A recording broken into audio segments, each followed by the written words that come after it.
friends, Heidi here from Rain Country. God is good all the time. And today I'm going to show you just how easy it is to make raisin vinegar, which is one of my very favorite vinegars. Now, I use the raisin vinegar in many things. The reason it's one of my favorites is it has such a wonderful aroma and flavor that goes well with just about anything, from salad dressings to stir fries. It works amazingly for adding into breads. I always put homemade vinegars into my whatever breads I'm making. It just helps preserve the bread, gives a longer shelf life, makes it fluffier, and just adds a little bit more nutrition to it and making it healthier. So, and I'm sure, anything you can think, you can use it for making vinegar-based tinctures, whatever you want. So whatever you like to use vinegar for, especially in culinary uses, the raisin is a really good choice. Even if you don't like raisins, you may be surprised at the flavor and the nice smell of the raisin vinegar. So I suggest giving it a try, and it is also one of the easiest ones to make. So we're going to get to it. Now, I often get asked where I get these jugs. Now, I'm going to put a link below for an Amazon link where you can buy them for a fairly decent price, an empty jug. However, if you know anyone that likes to use, to buy that cheap wine like I used to do years ago, I used to buy the cheap wine for cooking purposes. And I've also found some of these at garage sales. But that's one thing you can do, is if they're just going to throw out their jugs and you say they buy it, or you buy it like that, save the jugs, reuse them. They're great. We've used the same jugs for years and years, and they've held up. I've never broke a single jug. But yes, you can find these on Amazon in the link below, and the rubber stoppers. I got those on Amazon as well.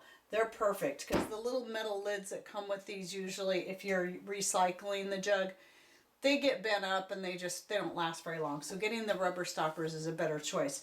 Now, you can also find jugs like these at any place that you would.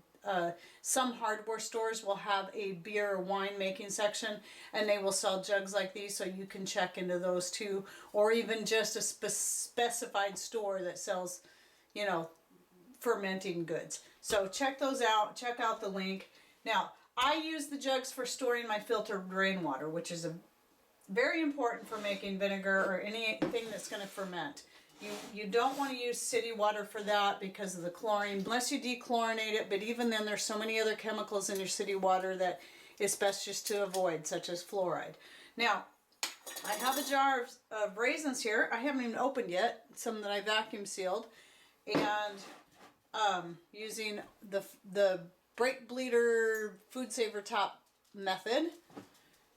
And I'm going to see, I can't even use my fingernails to open it. It's just a great way to seal.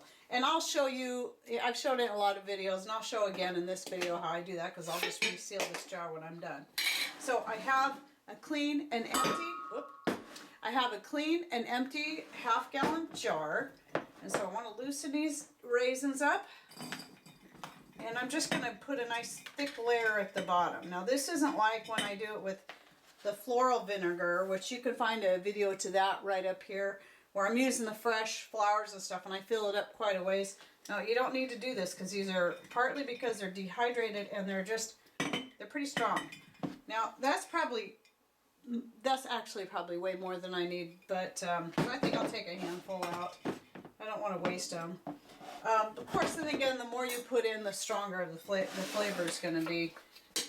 Now, I'll get to sealing that up in a minute. Next, all I do is pour in the water and top it all the way, bring it all the way to the top of the jar. Well, at least to just under the rim. There we go. Oops. A little fuller than I meant to fill it. But I'm not going to cover this with anything but a piece of cloth. I'm not going to do anything to weigh it down, because the nice thing about raisins is they will float up and down during the fermenting process, but they will stay in the liquid, and there's no worry about mold on the top. That's one of the things that makes this the easiest vinegar to make. Seems like there's always something I forget to have handy when I go to do this, or several somethings. So I just cover the jar with a piece of cloth of any kind. Put a rubber band over it. This is for the sole purpose of keeping bugs and dust out it, and lint and all that kind of stuff out of your vinegar. But you want to allow it to breathe. You don't want to put a tight fitting lid on there. It needs to breathe for it to become vinegar. So then I take this and I put it on top of my refrigerator for 30 days, and usually by then it is well done. It's nice and vinegary. But if you, after 30 days, you take it off and you find it's really bubbly and it's not sour enough, like I said in the other video, simply just put it up there for another week and then just keep checking it as you go. What's going to happen is, see, I don't need to add any sugar to this. I've never added a vinegar mother to these. It's always made an excellent vinegar. I've never had issues with it. There's plenty of sugar in the raisins themselves. These aren't pre-sweetened, you know, added sugar raisins or anything like that. They're just plain organic raisins. And it makes an excellent vinegar. And so next what I'm going to show you is this is what the vinegar looks like when it's all done. This is one I made months and months ago. I don't even have a date on it, but I'm getting ready to fill this jar here or this bottle, and I will link to these bottles below as well. These are the ones I like to keep in the kitchen, in the cabinet, and I just grab them. And then the half-gallon jug I put away in my pantry. I have a special place where I store all my vinegars in the half-gallon jug. So I need to fill this up. And notice for this I am using plastic. I still have, though I prefer stainless steel when it comes to funnels or anything over plastic. When I'm dealing with anything that's fermented, just to make sure I'm keeping all the good gut flora in there, because I don't think, from what I understand, stainless steel will really harm it. I've heard two schools of thought on that. Some say no, some say yes. I just say I'm going to play it safe and just go ahead and stick with the plastic. It's not like it's touching it for that long. And then I just seal it up, and you can see mine is still actually a little bit bubbly, but it is excellent. And like I said, love, love, love using this in stir fries. The raisin in particular. I've tried the other flavors like the pineapple and the apple. And the apple obviously will go with just about anything. But raisin for cooking in particular, it has this smoother taste to it that like I said, it goes with just about anything. So I highly recommend it. Give it a try. It's super easy. The easiest one to make because you don't have to add anything else. You just have your layer of raisins on the bottom that looks about like that. And that's, like I said, that's pretty full. That's, you don't really even need that much, but I'm going to go ahead and leave that much in because I want to see how strong it makes it.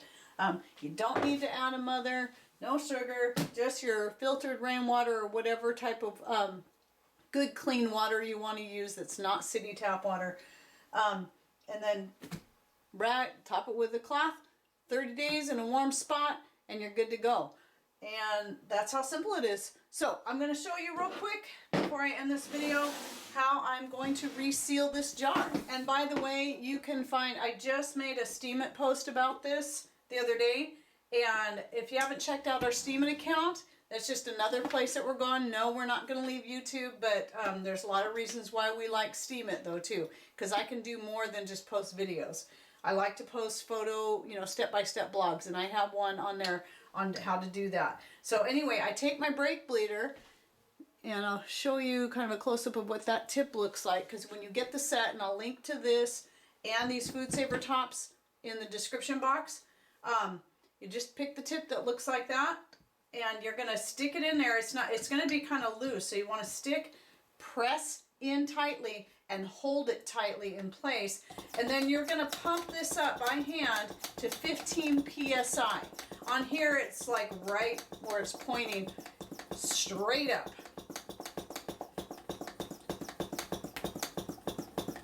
And sometimes I like to go just a little past that just to be sure. Pull it out. Did you hear that little sound? That tells me that it did get a good seal. I've actually had very, very little problems with getting a seal with my brake bleeder. The only reason I've ever had problems was because after I I inspected the lid, I realized the lid was kind of bent up because I reuse the lids over and over and over. Don't throw out your lids after canning. The ones that you've used for canning, those are actually better for vacuum sealing like this than the using the brand new ones. For some reason, the ones that have already been used will seal better. But after a while, of course, you know, they can get a little beat up and bent, and you may just need to toss them out. And I've had to do that. And that's the only reason I've ever had an issue with the Food Saver method, was just some lids that needed to be tossed. So there you have it. Real easy way to make vinegar. It's great. Please try it. It is so good. So hope you enjoyed this video and that you learned something new. Thanks for watching. Take care and God bless.